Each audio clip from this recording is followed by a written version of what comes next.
reasons. We will not go too deep into it. We will just understand the basic architecture. And after that, we will open it up to questions. We will ask and we will discuss on the earlier questions also and on the later other questions also. This image is by my friend Sri Ramakrishna Kongaleji, from whom I have learned a lot in iconography. So this is the Prabhavali, the pedestal of a deity in the Garbhagriha, and the main मूर्ति प्रधान विग्रह is destroyed. वो उन्होंने redraw की है Vishnu. The प्रधान विग्रह is destroyed, but otherwise this is what it used to be. तो अब no earthquake can destroy the Murthy at the center and not the Prabhavali. Yeah. Now, where do these stories come from? Once again, it's a circular process. The West is obsessed with chronology. कौन पहले आया, कौन बाद में आया? They keep. I read a book on iconography by one of the standard texts in iconography, D.N. Jha, The Evolution of Hindu Iconography. Now, the moment you read the word evolution, 350 pages he is spending on stylistic grounds that this Vigraha must have come in 327 CE. That Vigraha must have come, mind you, must have come. There is no scientific way of dating it. So if their science is exact, it's all about being exact. If there is a way, I am very willing to, lend a date to it. On stylistic grounds, this Murti must have supposed to 327. This must have come in 329. So 329 one must have learned from, copied from 327 one. So they keep tracing now I'm glad that the newer scholars who are coming, they are rare, but the new scholars are not so much into this chronology. But earlier, most of the books, and that's why a lot of students were just put off. You open a book, 350 pages, they are bickering about कि ये 327 में आया, 329 में आया, किसने किससे सीखा, all that nitpicking. And what is their ground? Stylistic grounds. So 7 scholars sit in a room, decide on what are stylistic ground. This must have preceded that. And for that also they have very arbitrary grounds. So this is simple, it must have come before. This is more complex, it must have come after it. This is most complex, this must have be the latest example. And that's why this is the chronology, and that's why they keep deciding it. So a lot of the iconography sculpture books are about chronology. That is not the important point. The important point. Just to argue on this ground, by this ground all the buildings today, the facade looks very simple, so it should have come earlier. Yes. And the temples Yes. which are more complex will come in future. Yes, yes. I mean, this is, I don't know whether they classify this in something or not. We were crazy at in 70s and 80s. In architecture, they call it, if any one of you are from that school, brutalist architecture, which the Soviets were very fond of. So the brutalist, the very word says that it has to look brutal, it has to be harsh on the eye. So exposed concrete, exposed bricks. This also has exposed bricks, part of it. It's costlier, I guess. It's costlier to maintain also. But this at least looks, they try to beautify it a little. There they would just completely leave it as that. A square block just like this, and in an inverted pyramid, absolutely horrible buildings, which they said that we have to break the hegemony of architectural elitism. So aesthetism is the domination of bourgeois over proletariat. So the ugly should, the beautiful is, they argue, these are the real theories. And they actually practiced on it, not even real theories. In architecture, they bloody built buildings on it. So they said that the aesthetic is the bourgeois, the ugly is proletariat, and so proletariat has to take over. And so ugly buildings they started creating. तो उसमें ऐसे ugly structures बनाए, ऐसे ugly structures बनाए, and which we take pride. So a lot of those students argue with me, oh, there is a beauty in exposed concrete, So and they wax eloquent on this in books and papers and all. But this is how they have gone with chronology and all of this. Our focus in iconography and sculpture should be on what is the meaning of that particular Vigraha. What is the bhav that it is trying to convey. And that is a lifelong journey.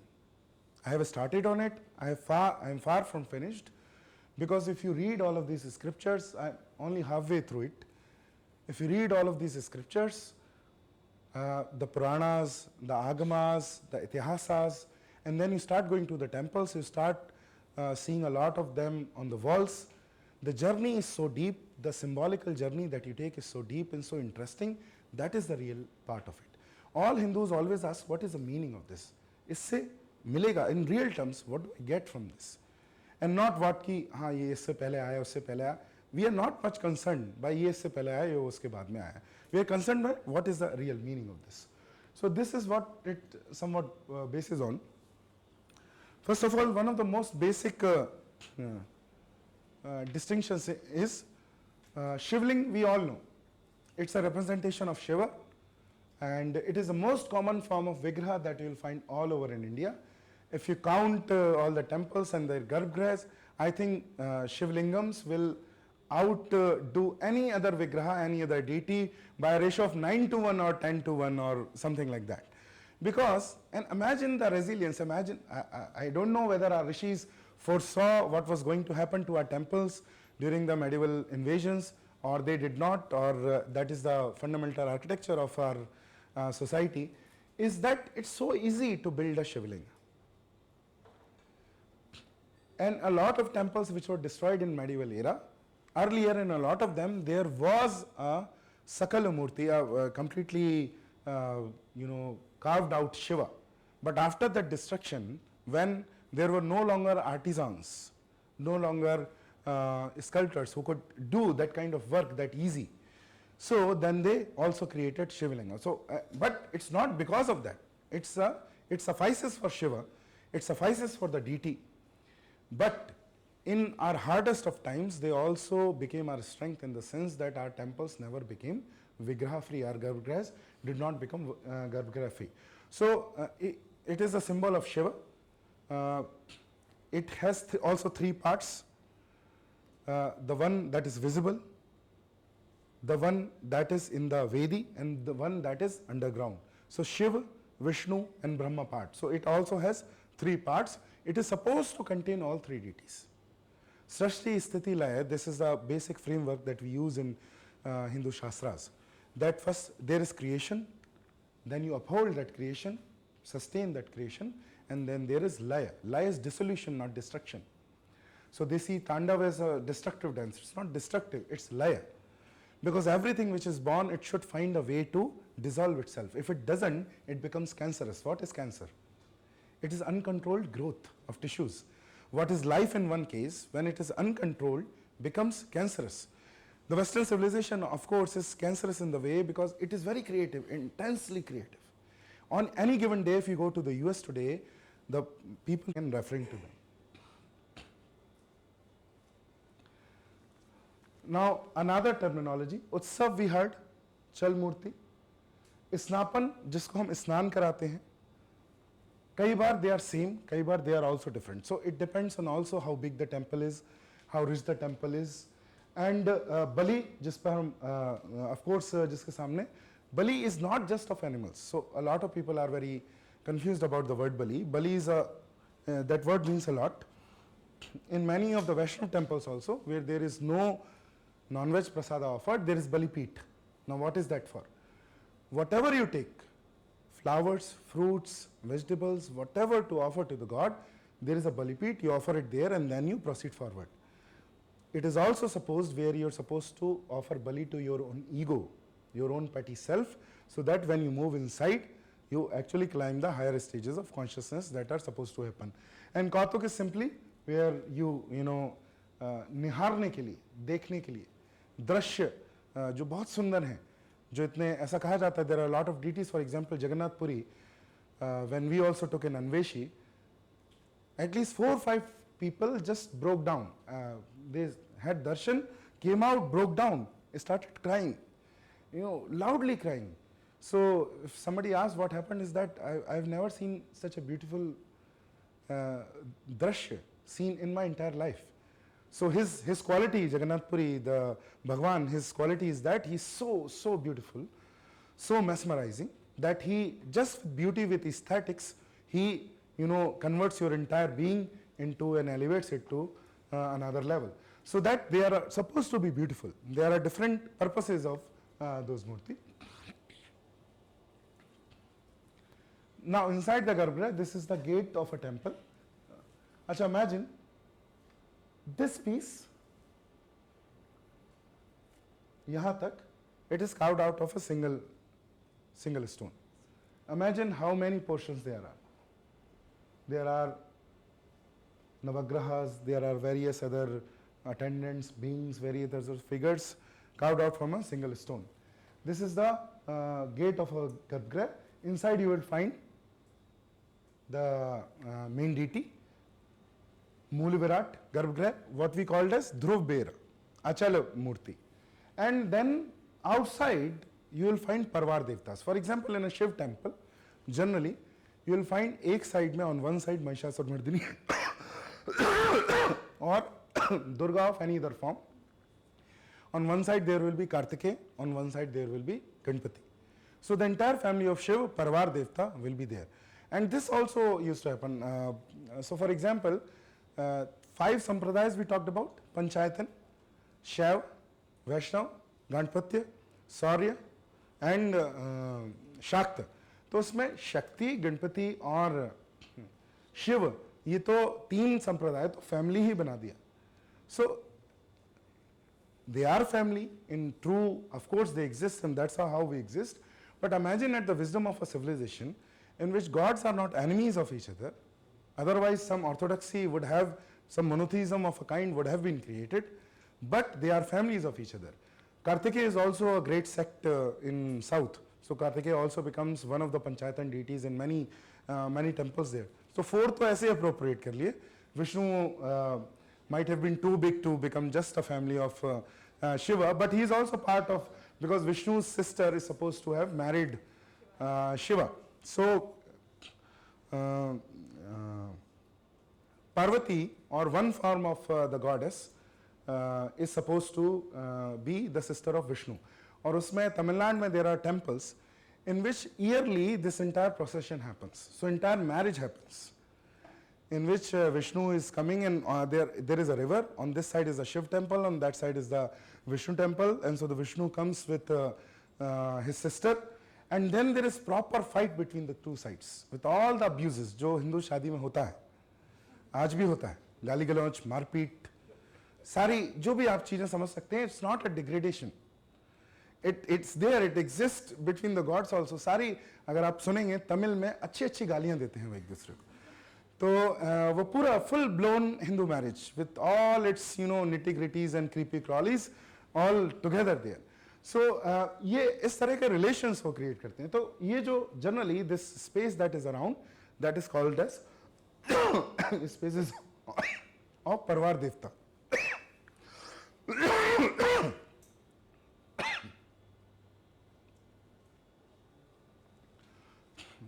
Up 3 poses, this is also very easy. There is Sthita Sthanak, in which is deity is in standing form. This is, I guess, a Hoysad temple. This is Asan, sitting form. This is Badami Chalukya. Vishnu sitting on the serpent, divine serpent. And Shayan, of course, he is lying down in this form. This form is very famous in many great temples of India. Tiruchirappalli, that the temple we earlier discussed, is this. Padmanabh Swami, one of the most famous, and very unfortunately, all the questions that I get about Padmanabh Swami, oh, you have studied so much on temples, do you know what's in the vault? So at least you must know. So ऐसे questions आते रहते, but it's not about that. It's a beautiful experience just to. Has anybody been to Padmanabh Swami, Tiruchirappalli? Sorry, Trivandrum.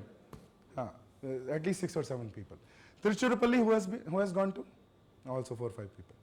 So Tiruchirappalli, the queue is so long that first of all the experience is the priest there has to goad the devotees.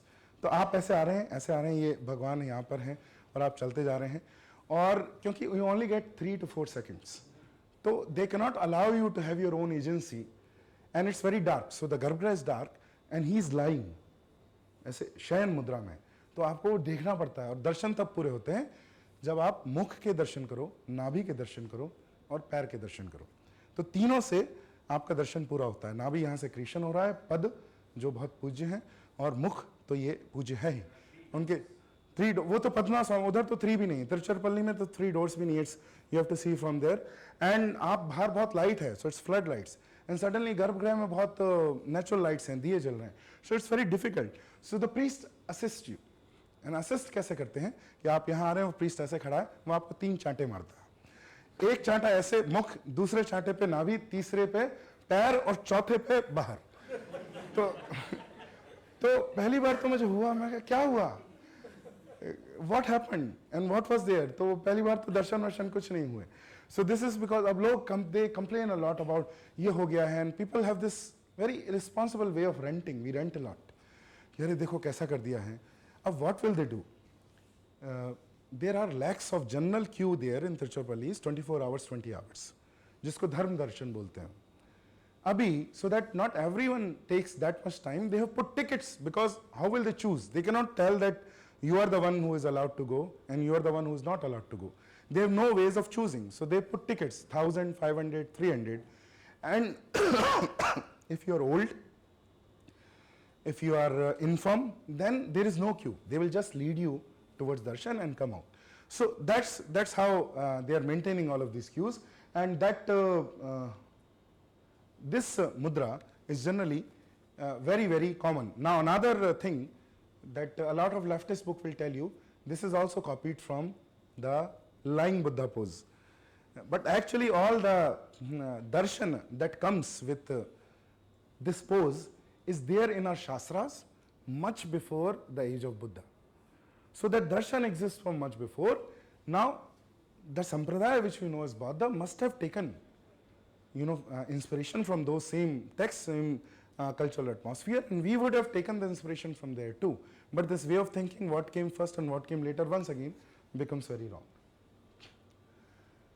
अभी अब अलग अलग हैं योग मुद्रा. This is bhang, the best murti to have darshan of is where the deity is standing completely upright with no bend.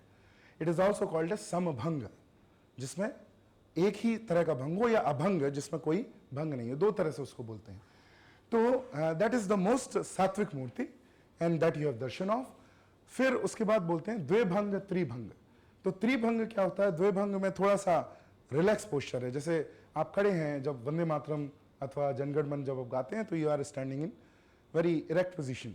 जब आप सोफे पर बैठते हैं तो आप बहुत थोड़े से रिलैक्स हो जाते हैं. कुछ लोग ज़्यादा रिलैक्स हो जाते हैं जो बिल्कुल एज पर बैठते हैं तो कभी भी गिर सकते हैं. तो वो त्रिभंग की जो मुद्रा है जो कंप्लीटली रिलैक्स पोजीशन है. तो योग मूर्ति में जनरली आप समभंग या अभंग देखेंगे. भोग मूर्ति में, भोग जहाँ पर वो अपने पत्नी के साथ है तो उसको भोग मूर्ति बोला जाता है. For example the famous Hampi Narasimha Swamy murthy that you are everyone is familiar ना, वो उग्र नरसिम्हा बोलते हैं. दैट इज नॉट उग्र नरसिम्हा, दैट इज भोग नरसिम्हा. उनके साथ लक्ष्मी थी, वो लक्ष्मी पूरी तरह वॉज डिस्ट्रॉयड इन इन्वेजन्स. तो अभी केवल वो नरसिम्हा बचे हैं. पेंट हट जाने से उनकी आंखें तो इतनी ही बड़ी होंगी तो उनको वो उग्र नरसिम्हा कहा है. He is not in ugra form, he is with Lakshmi, so he is in a bhoga form, bhoga Narasimha. तो when he is with consort that is bhoga. वीर जो बड़ा in that posture in which you are attacking. शयन हमने पहले देख लिया. और ये avachara murti, avachara murti is generally of Bhadrakali, Chamunda, Bhairava और ऐसी मूर्तियां जो बड़े प्रचंड देवता हैं. जनरली नृत्य कोण में और ऐसे कोणों में उनको डिपिक्शन होता है जो बहुत फियर्स डीटीज होते हैं. वराह स्वामी के भी कई फॉर्म्स इस डायरेक्शन में ऐसे ही अवचार मूर्ति में लगा जाते हैं. Generally it is said that if you want to do some magic on the other side also, these are the deities to go to. तो जो कांतारा मूवी में the forms that you see, that is more of those kshetrapalak deities which are very ugra in form, which are easy to appease to but also very easy to get offended, and they remain generally on these sides. वो एक direction में ही उनकी मूर्ति होती है. I am not sure in PDF whether it will work or not. हाँ, तो अभी हम ये दो मूर्ति देखते हैं और इसमें एक साथ ही आएगा, but let us do it. तो पहले तो it is articulated, right. So it is not nishkala, it is sakala. Now it is in whether in the inside a garbhagriha और outside on the walls, it is an achala murti. You can not take it out. It is avarana, मतलब बाहर की ओर बनाई गई है.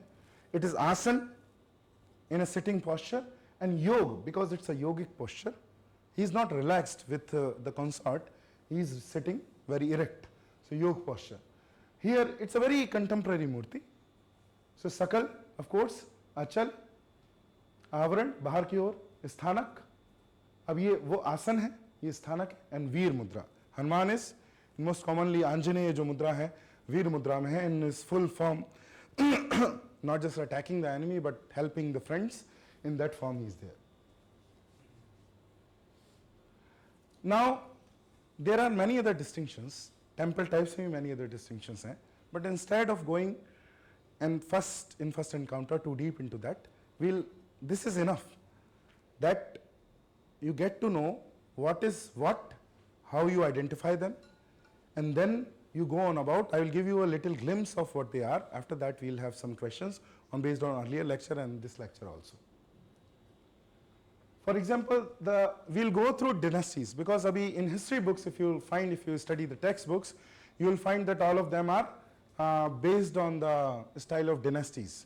Because that's the only classification that they know. They see similarities in certain dynasty and they classify it as that. Chandela, jo Khajuraho jis dynasty ne banaya tha, that is Chandela dynasty. So this is Varaha Swami on one hand, और ये Vishnu and Lakshmi on the other hand. This is Solanki sculpture. Solanki is in Rajasthan and Gujarat. तो ये रानी की वाव है. रानी की वाव में ये हमने पहले ही Mahishasura Mardini we have already seen. Generally इतना articulation कम होता है. ये देखिए even इसको भी ये खाते हुए बता रहा है, lion is eating the demon. एक और distinction बोलते हैं, if she is killing just the animal form, that is Mahish Mardini, but if the demon emerges from the animal and takes a human form, then it is Mahishasura. So she is killing that demon too. So basically focusing on that side, that becomes Mahishasura Mardini. So although from outside it doesn't make much difference, but if you meet some of those scholars who know this, they will correct you if you interchangeably use both of them. They both have different meanings. There is of course Kalki Avatara. This is most famous Hoysar sculpture that you have seen. Abhi, they have also been included in UNESCO World Heritage Sites. Belur, Somnathpur and Halibedu. How many of you have been there? Two. So how many? Belur, Chanakeshav, Somnathpur, Halibedu. All three of them. Yeah. So the sculpture reached its height in sculpting in Hoysar dynasty. So here, ये Govardhan Girdhari, Krishna in his Govardhan form. There, this is Trishula, yeah, Shiva, and that is a Shiva Dwarpal. This is just a Dwarpal. Imagine, ये भी destroyed है. This part is hollow. We don't even know how they would have created this part that is destroyed is hollow. They have been horribly destroyed, and yet what remains is something which makes us question, like ma'am did, how did we even create this? Imagine this is tip of the iceberg. Chalukya sculpture. Chalukya sculpture has been, this is Badami Chalukya sculpture. So there are two Chalukyan, very famous Chalukyan dynasties. One is Badami Chalukya, jinka Bagalkot, there is a district in Karnataka, where another World Heritage Site is Pattadakal. So Virupaksh temple hai wahan par. And there are many other temples also. Badami caves jo humne pehle dekha tha, Vishnu and Ananta Shayan Mudra, that is there. They are more serene, less articulated, more sober, built in more sandstone, more pinkish sandstone, very beautifully done, but not too fine. That comes with later Chalukyas, Kalyani Chalukyas. Chola, this murti we already saw, Shiva along with his consort giving anugraha on the Chola king. So actually certifying that he has divine authority. A lot of Chol temples you see these sculptures. So in this way kings are signifying they are not the overlords. They are being ruled by the gods and they have the mandate of the gods. That's why they are able to rule. In modern times, this is a great conundrum. all over the world. The concept of sovereign is very tricky. So here we say, who is the sovereign? Now sovereign is a concept. Sovereign is not a person. Sovereign is a concept, and it's a made up concept, because in the West, when the Christian idea fell, during the Enlightenment, when they were creating all of these ideas, so they had to create the idea, this abstract notion of a sovereign. So generally the problem is king will make the rules and will implement them. But what makes it sure that he does not become a tyrant, a dictator, and he does not bend the rules according to his own convenience? So the classical problem of who will bell the cat. In India, that was done in many ways, but there were symbols which kept signifying this. We forgot about it in copying our democracy from the West completely, but just 2 years ago, or 1.5 years ago, 2 years ago I guess, when Modi reinstituted the authority of Sengol. Sengol is Dharmadand, and D.K. Hari ji very beautifully puts it that उसका meaning क्या है सेनगोल का, कि हम सब तो राजा का दंड मानेंगे, परंतु राजन किसका दंड मानेगा? So he cannot be the topmost person disbursing sentences. He also has to follow some rules. What is that rule? He will listen to the dand of dharma itself, and Sengol is that symbol. So you see that in different ways, not Sengol exactly, but you see that concept in different ways in our temples.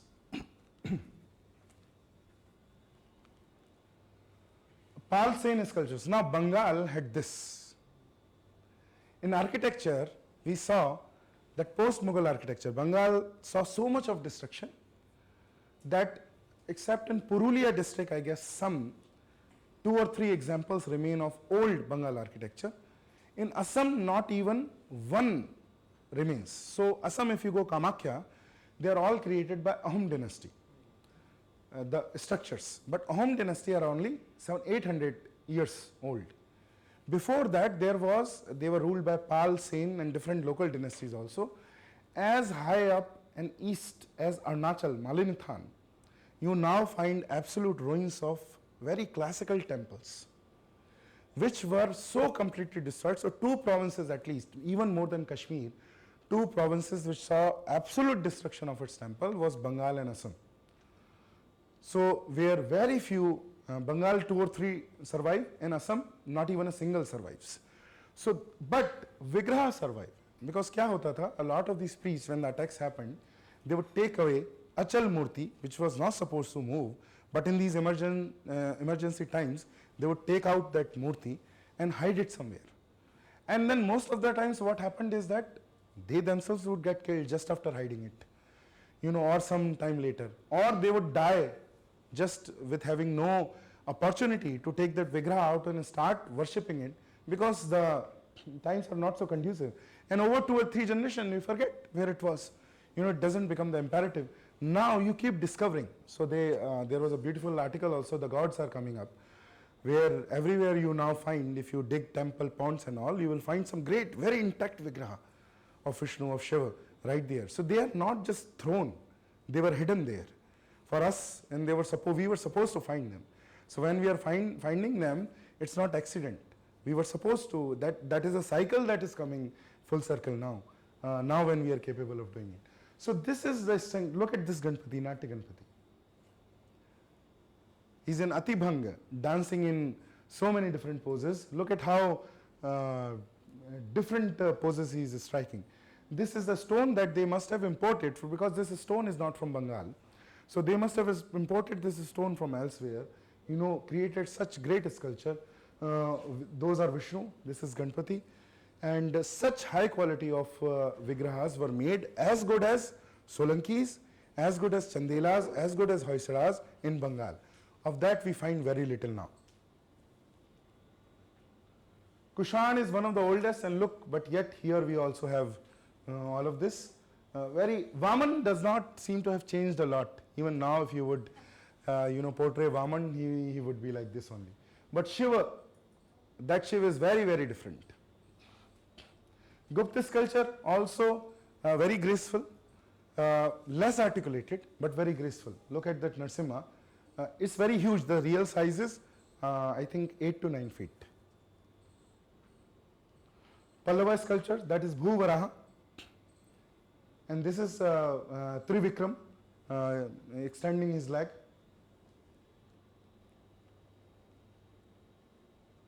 So this is some of the major dynasties that I covered. We did not cover most of it because it's not possible. It takes years to study sculpture. Even if I would go on displaying all the murtis, important murtis to you, it will take 7 to 8 hours to just cover all the dynasties. Yeah, so this is just supposed to be a beginning for you to dwell into it. This is where first was Devalaya, that how is the abode, then how is the deity, and then in third part we'll understand how is the ecosystem.